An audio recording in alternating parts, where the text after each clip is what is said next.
ಕೃಷ್ಣ ಬೈರೇಗೌಡ ಸಾಧಿಸಿದ್ದಾರೆ। ಈ ಒಂದು ಗೆಲುವಿನ ನಂತರ ಕೃಷ್ಣ ಬೈರೇಗೌಡ ಅವರ ಜೊತೆಗೆ ನಡೆಸಿರ್ತಕ್ಕಂಥ ಮಾತುಕತೆ ಇಲ್ಲಿದೆ। ಬ್ಯಾಟರಾಯನಪುರ ವಿಧಾನಸಭಾ ಕ್ಷೇತ್ರದಲ್ಲಿ ಕೃಷ್ಣ ಬೈರೇಗೌಡರು ಮತ್ತೊಮ್ಮೆ ಗೆಲುವಿನ ನಗೆಯನ್ನು ಬೀರಿದ್ದಾರೆ। ಈಗ ಈ ಬಗ್ಗೆ ಮಾತನಾಡೋದಕ್ಕೆ ಸ್ವತಃ ಕೃಷ್ಣ ಬೈರೇಗೌಡರು ನಮ್ಮ ಜೊತೆಗಿದ್ದಾರೆ।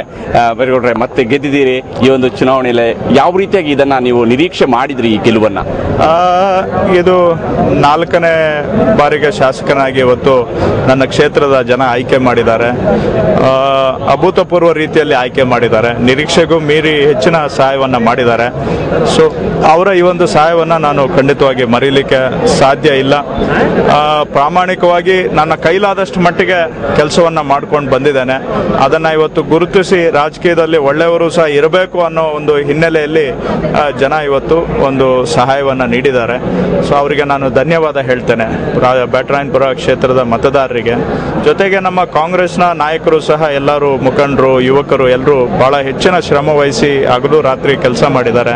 ಅವರ ಶ್ರಮನೂ ಸಹ ಈ ಗೆಲುವಿಗೆ ಕಾರಣ। ಒಟ್ಟಾರೆ ಜನಗಳ ಅಭಿಪ್ರಾಯವು ಕಾಂಗ್ರೆಸ್ ಪಕ್ಷದ ಪರವಾಗಿರೋದ್ರಿಂದ ಕಾಂಗ್ರೆಸ್ ಪಕ್ಷದ ಒಂದು ಹಿನ್ನೆಲೆನೂ ಸಹ ಇವತ್ತು ಖಂಡಿತವಾಗಿ ಸಹಕಾರಿಯಾಗಿದೆ। ಈಗ ರಾಜ್ಯದಲ್ಲಿ ಕಾಂಗ್ರೆಸ್ ಅಧಿಕಾರಕ್ಕೆ ಬರ್ತಕ್ಕಂಥದ್ದು ಕೂಡ ಈಗಾಗಲೇ ನಿಶ್ಚಿತ ಆಗಿರುವಂಥದ್ದು। ಈ ಪೊಸಿಷನ್ ಬಗ್ಗೆ ನಿಮಗೆ ಏನಿದೆ ಎಕ್ಸ್ಪೆಕ್ಟೇಷನ್ ಇತ್ತ ನಿಮಗೆ ಕಾಂಗ್ರೆಸ್ ಪಕ್ಷದ್ದು ಯಾವ ರೀತಿಯಾಗಿ? ಕಾಂಗ್ರೆಸ್ ಪಕ್ಷ ಒಂದು ಸರಳ ಬಹುಮತದಿಂದ ಅಧಿಕಾರಕ್ಕೆ ಬರ್ತದೆ ಅನ್ನುವಂಥದ್ದು ಎಲ್ಲರ ಒಂದು ನಿರೀಕ್ಷೆ ಆಗಿತ್ತು।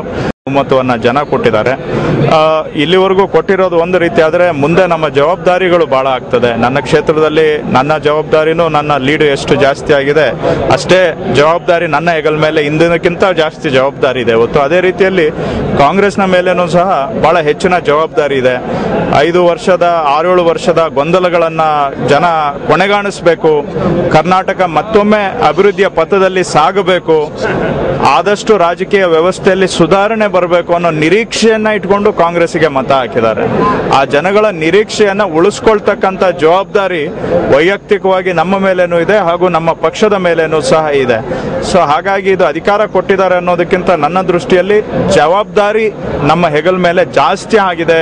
ಕರ್ನಾಟಕಕ್ಕೆ ನ್ಯಾಯವನ್ನು ಒದಗಿಸ್ತಕ್ಕಂಥ ಕೆಲಸ ಕಳೆದ 6-7 ವರ್ಷದಲ್ಲಿ ಕರ್ನಾಟಕಕ್ಕೆ ಎಲ್ಲೋ ಒಂದು ಕಡೆ ಜನಗಳಿಗೆ ಸಿಗಬೇಕಾಗಿರ್ತಕ್ಕಂಥ ಒಂದು ಮಾನ್ಯತೆ ಸಿಕ್ಕಿಲ್ಲ।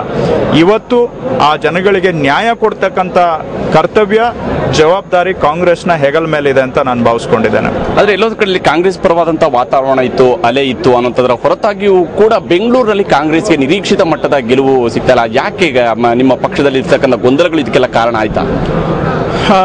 ನನ್ನ ಕ್ಷೇತ್ರದಲ್ಲಂತೂ ಜನಸಾಮಾನ್ಯರು ಬಹಳ ಸ್ವಯಂ ಪ್ರೇರಣೆಯಿಂದ ಕಾಂಗ್ರೆಸ್ಸಿಗೆ ಸಹಾಯ ಮಾಡಿದ್ದಾರೆ। ಸೊ ಕೆಲವು ಕಡೆ ಅದು ಉಪಯೋಗ ಆಗಿಲ್ಲ ಅಂದ್ರೆ ಬಹುಶಃ ಅದನ್ನ ಉಪಯೋಗಿಸ್ಕೊಳ್ಳೋದ್ರಲ್ಲಿ ನಮ್ಮ ವೈಫಲ್ಯ ಇದೆ ಅಂತ ನಾನು ಭಾವಿಸ್ಕೊಳ್ಬೇಕು। ಸಾಮಾನ್ಯ ಜನ, ಯಾವುದೇ ಪಕ್ಷಕ್ಕೆ ಸೇರದೇ ಇರತಕ್ಕಂಥವ್ರು, ವಿದ್ಯಾವಂತ ಜನ ಅತಿ ಹೆಚ್ಚಿನ ಸಂಖ್ಯೆಯಲ್ಲಿ ಬಂದು ಮತದಾನ ಮಾಡಿ ಕಾಂಗ್ರೆಸ್ ಪರವಾಗಿ ಮಾಡಿದ್ದಾರೆ ನಮ್ಮ ಕ್ಷೇತ್ರದಲ್ಲಿ। ಸೊ ಅದನ್ನೇ ನಾವು ಬೇರೆ ಕ್ಷೇತ್ರಗಳು ಹೋಲಿಕೆ ಮಾಡೋದಾದ್ರೆ ಬಹುಶಃ ಅದೇ ಒಂದು ರೀತಿಯಲ್ಲಿ ನಾವು ಜನಗಳ ಮುಂದೆ ಹೋಗಿದ್ರೆ ಬೇರೆ ಕಡೆನೂ ಬಹುಶಃ ಸಹಾಯ ಮಾಡ್ತಾ ಇದ್ರು। ನಮ್ಮ ನ್ಯೂನ್ಯತೆಯಿಂದ ಬಹುಶಃ ನಾವು ಅನುಕೂಲವನ್ನ ಪಡೆದುಕೊಳ್ಳಕ್ಕೆ ಆಗಿಲ್ಲ ಅಂತ ನಾನು ಭಾವಿಸ್ಕೊಳ್ತೇನೆ। ಈಗ ಕೃಷ್ಣ ಬೈರೇಗೌಡರು ಆಯ್ಕೆ ಆಗಿದ್ರಿ, 4ನೇ ಬಾರಿಗೆ ಗೆಲುವು ಸಾಧಿಸಿದ್ರಿ, ಈ ಬಾರಿ ಸಚಿವರಾಗ್ತಾರೆ ಅನ್ನುವಂಥ ನಿರೀಕ್ಷೆ ನಿಮ್ಮ ಬೆಂಬಲಿಗರಲ್ಲೂ ಇರುವಂತದ್ದು, ತಾವು ಕೂಡ ಆಕಾಂಕ್ಷಿಯಾಗಿದ್ದೀರಾ?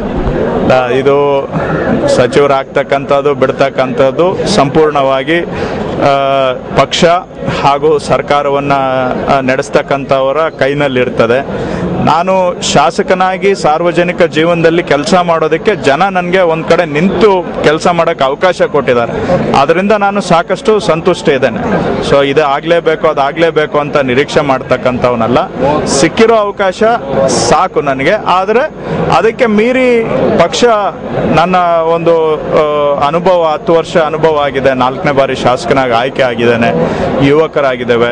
ಸೊ ಇದನ್ನೆಲ್ಲವನ್ನು ಸಹ ಪಕ್ಷ ಪರಿಗಣಿಸಿ ಅವಕಾಶ ಕೊಡೋದಾದ್ರೆ ಸಂತೋಷದಿಂದ ಆ ಜವಾಬ್ದಾರಿಯನ್ನ ನಿಭಾಯಿಸ್ತೇನೆ। ಆದರೆ ಅದು ಸಂಪೂರ್ಣವಾಗಿ ಪಕ್ಷ ಹಾಗೂ ಸರ್ಕಾರದಲ್ಲಿರ್ತಕ್ಕಂಥವ್ರಿಗೆ ಬಿಟ್ಟಂತ, ವಿವೇಚನೆಗೆ ಬಿಟ್ಟಂತ ವಿಚಾರ।